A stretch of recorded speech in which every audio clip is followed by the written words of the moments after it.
The Gulag is probably one of the most unique elements that Warzone has to offer. The idea of a bare-bones 1v1 that got you back in the fight if you won was a super high-stakes moment that was very satisfying when you outplayed your opponent. Since the Gulag has been around since the launch of Warzone, we've seen several different iterations of it, so I thought it would be appropriate to break down the entire history of the Gulag in Warzone. We'll be breaking down each map and the gameplay changes they've made along the way. Go ahead and comment your favorite and least favorite Gulag maps as we get started.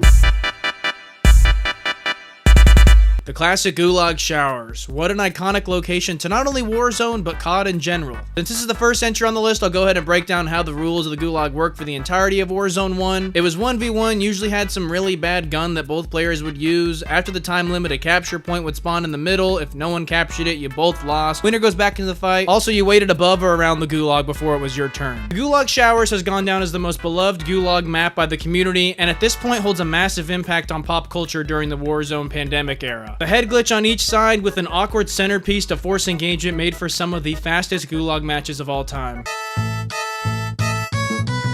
The Gulag showers would remain as the Gulag for the entirety of Modern Warfare 19's life cycle, so it wouldn't be until the Cold War integration where we would see a new map being Nuketown. Obviously, loosely based off of Nuketown, it pretty much just threw in the two buses in the center of the map, and that was it. Barely any cover whatsoever, which, like the Gulag wants you to, forced quick and aggressive gameplay. There were little pockets in each corner that had like a destroyed truck for a little cover, but other than that, you were pretty much always exposed. Also, I think this Gulag had one side with a definite spawn advantage. One side spawned you right by the buses and no other cover at all, then the other side you spawn right behind the Nuketown sign, a car, and then just a few feet away are the two buses. Maybe this is a nitpicky complaint by me, but Nuketown was one of my least favorite Gulags for that reason.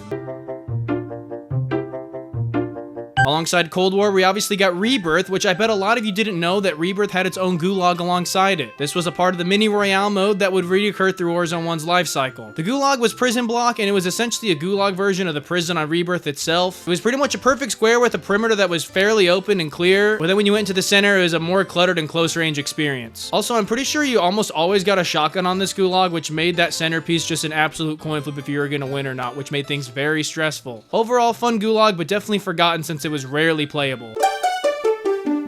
Nuketown would last for 2 seasons until the Standoff Gulag would make an appearance. Once again, based off of a multiplayer map, this one being Black Ops 2 Standoff, this added a whole new element to the Gulag with the form of verticality. Before, the most height you could get was with the head glitch on the showers, but now there's an entire building each player can access on their respective side. It quickly became a game of who can take this building to the side first, but that didn't always mean you were going to win. The reason I say that is because there were still several spots of cover and a lot of room to play things a little bit slower. The 2 tanks, crates, and a large wall gave the players several options as far as they wanted to approach this matchup. This is actually my all-time favorite Gulag in Warzone.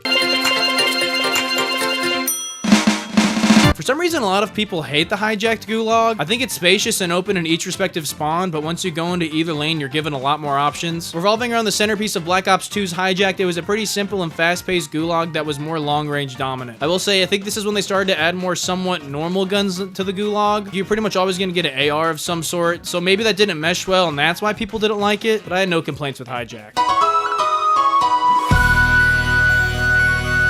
This was inspired by Black Ops 2's Rush map, which is a paintball arena-like map. This Gulag had a ton of cover and was super tight, which resulted in quick and balanced engagements. I think this is objectively the most fair and symmetrical experience for both sides. I know I said I like the height and standoff, but most would argue that height doesn't belong in the Gulag, and Rush is a much more of a let the best man win experience. However, it's honestly a true shame that this Gulag only lasted for 1 season of Warzone. For the last season of Warzone 1, we went back to the original Gulag showers, only this time with a twist. There were 4 separate iterations of it. One being the classic, and the other 3 being just like slight adjustments to the centerpiece. It was really just adjusting the centerpiece for the other 3. The head glitches were still there, and also like the cover in the spawn would be like at an angle or maybe like not there at all, which incentivized the player to like take notes on which Gulag they were playing so they can know exactly how the map was laid out, which I think was really cool. Pretty much like the same core map, just with like minor tweaks. Now we have Caldera being brought into the mix, which gave us a brand new Gulag, first of which was the Phosphate mines. This is probably the most simple Gulag on this list, consisting of 3 lanes, one being completely open with no cover, the other side having just a minecart on each side for cover, and then the centerpiece is just being a small house with like a table inside, and that's it. I know the whole part of the Gulag is being as bare bones and minimalistic as possible, but I think the Phosphate mines could have had a little bit more to offer. Like everything I just said is all there is to this map, absolutely nothing else. Overall, very forgettable. The simplicity of the Phosphate mines was upgraded to complicated and frustrating with Season 3's Gulag named Hold. The centerpiece here was just a non-stop peeking around corners fest, which made you feel like you were playing Rainbow Six Siege. Spoiler alert, that's not fun with Call of Duty mechanics. Outside of the centerpiece, there was nothing but head glitches, which just turned this into a COD timing simulator, which allowed people who were worse than you to win because they were at the right spot at the right time. Easily the worst Gulag on this list, which fits the worst map of all time as well. What Caldera was lacking with Phosphate and Hold, it made up for with Boiler Room. The sad part this is that Boiler Room was just a remake of Gulag Showers. Yes, that's right, the original Gulag we had at launch. Now, it's not a true remake, I almost would go as far as calling it a reimagining. A lot of cover is removed, then that centerpiece has a completely different shape and feels different overall. Like, it's more like boxy, and there's like a little like mantle spot you can go over and stuff. It's kind of like a medley of the Season 6 Gulag Showers I was talking about at the end of Warzone 1. Other than that, there's no denying this was the best Gulag on Caldera.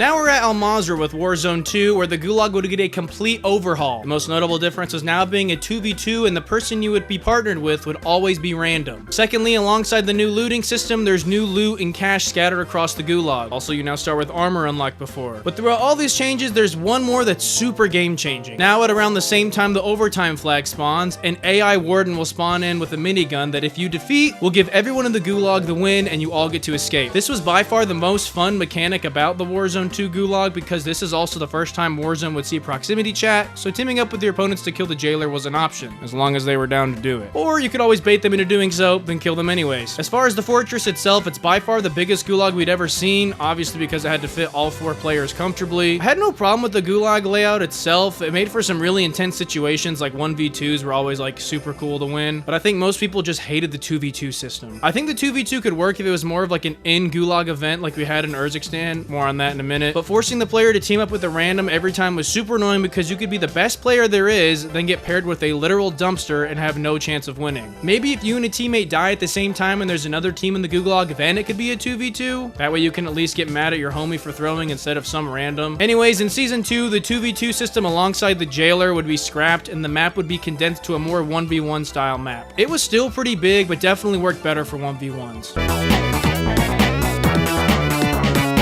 Just one season later after that change, the fortress was scrapped entirely and we would be left with the black site for the remainder of Al Mazrah. This is another map where depending on which side you spawned on, you had completely different elements to work with. With one side you were given high ground. Yeah, that's right, just an objective height advantage that the other player couldn't get to without exposing themselves. Then I guess to counter this high ground, the other player was given like a very, very mild head glitch. I don't know about you, but give me the high ground every day of the week. With that high ground, you can see the entirety of the left lane, whereas the right and middle lane was neutral for both players. I seriously don't know how this was the Gulag we were stuck with for the rest of Warzone 2. It was really just stupid.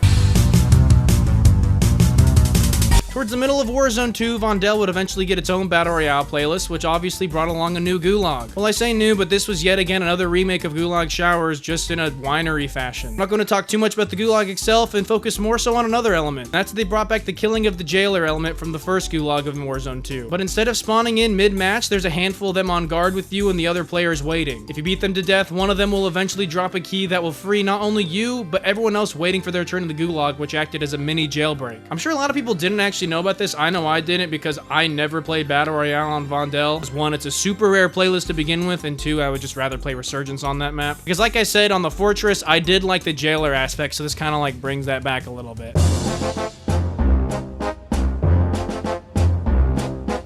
Now we're at Urzikstan, where we've had the same Gulag since launch with Missile Silo. Same concepts as Warzone 2 with armor, loot, grenades, and money scattered throughout the Gulag. Pretty normal sized Gulag and works pretty well. Kinda has elements of the showers going on as well. Maybe too many head glitch spots, that's like my only critique I have with it. Now there's another way to break free without killing your opponent, and that's with the escape rope that drops in instead of the capture point. Honestly, this is probably the best version of a neutral exit because even when you're on the rope, you can still get shot, so it's like a really risky play. I will say there are usually a handful of smokes lying around, so smoking the center right as time is running out and jumping on the rope makes for some very slippery exits that are a ton of fun. Also, you have some Gulag random events going on here, such as the Locked and Loaded, which gives you 2 primaries that are fully kitted out with all 5 attachments. And also, if you win the Gulag, you get to keep these guns like when you land. Then there's one where there's just like a ton of money laying around the Gulag, like seriously like several $1,000s in cash. And even a night vision one as well, so that's pretty cool too. But that's the entire history of the Gulag in Warzone. Let me know what your favorite Gulag in Warzone history is. Also, let me know what your least favorite one is too. Go ahead and check out some of my other Warzone history videos. Join my Discord if you're feeling crazy. And if you liked, leave a like. If you didn't, leave a dislike. Comment if you like. And thank you so much for watching.